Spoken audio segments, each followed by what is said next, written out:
Hi friends, இப்போ தான் நம்ம காலையில் டீ போட்டோம். பாருங்கள் ஃப்ரெண்ட்ஸ், டீ இந்த இண்டக்ஷன் ஸ்டவ்லேயே போட்டுக்கிறது. 11 மணி ஆச்சுன்னா போட்டு சாப்பிட்றது.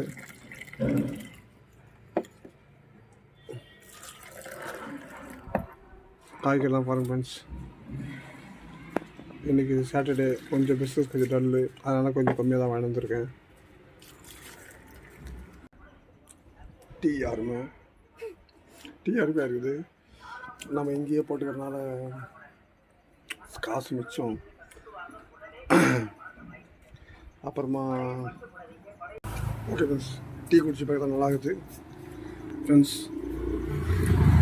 நம்ம கட்சியில் டிவிக்கில் கொஞ்சம் பிரச்சனைகள் போயிட்டுருக்கு. அதாவது தனிப்பட்ட வாழ்க்கையை எடுத்துன்னு வந்து பொது வழியை நிறுத்தி எப்படியாவது சாய்ச்சிட முடியாதா அப்படின்னு பார்க்கும் இந்த திமுக அரசாங்கம். எப்படியாவது இவனை வந்து சாய்ச்சிட முடியாதா, ஏன்னா இவன் பின்னாடி இவ்வளோ ஒரு படை வந்து நிற்குது, விட்டா சிஎம் ஆகிடுவான் போகுது அப்படின்னு சொல்லிட்டு பயத்தில் நடுங்கிருக்கு. அதனால் இப்போ நல்லா சாக்கடிச்சிருக்கு. ஓகேவா, பாருங்கள், உங்கள் விஜய் வந்து பெண்களுக்கு கட்டண மனைவி கூட உண்மையாக இல்லை, அது இல்லை அப்படின்னு சொல்லிட்டு பரபரப்பு. கண்டிப்பாக சொல்கிறேன், அவதர்கள் நிறைய பரப்புவாங்க இது மேலே.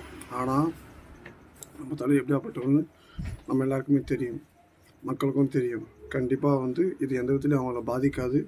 நாம் வந்து இதை பற்றி பேசுறது ரொம்ப ஒரு டென்ஷன் ஆகுது, இது பண்ணுறதோ வேணாம். அதனால் வந்து விட்டுடுவோம். கண்டிப்பாக இது சுமூகமாக நம்ம தலைவர் மாதிரி அமைதியாக போனால் எல்லாம் முடிச்சிடும். ஓகே ஃப்ரெண்ட்ஸ், கண்டிப்பாக வந்து 2026 சிஎம் நம்ம தலைவர் விஜய் தான். அதில் எந்த மாற்றமும் இல்லை. நம்மளுடைய வேலைகளும் செஞ்சிடணும் கரெக்டாக. அந்த வேலையை நான் செஞ்சிட்ருக்கேன். டெய்லியும் கடை தந்துட்டுருக்கேன், அதை போயிட்டுருக்கு. நீங்களும் வந்து தன்னுடைய பர்சனல் ஒர்க்கை வந்து விடாமல் தன்னுடைய குடும்பத்துக்காகவும் மனைவிக்காகவும் உழைக்கணும். உழைச்சி நம்ம பொருளாதாரத்தை ஈட்டணும். உழைப்பு ரொம்ப முக்கியம், ஆனால் அதே நேரங்களில் பொதுநலமும் முக்கியம். அதை உணர்ந்து நம்ம செயல்படுவோம்.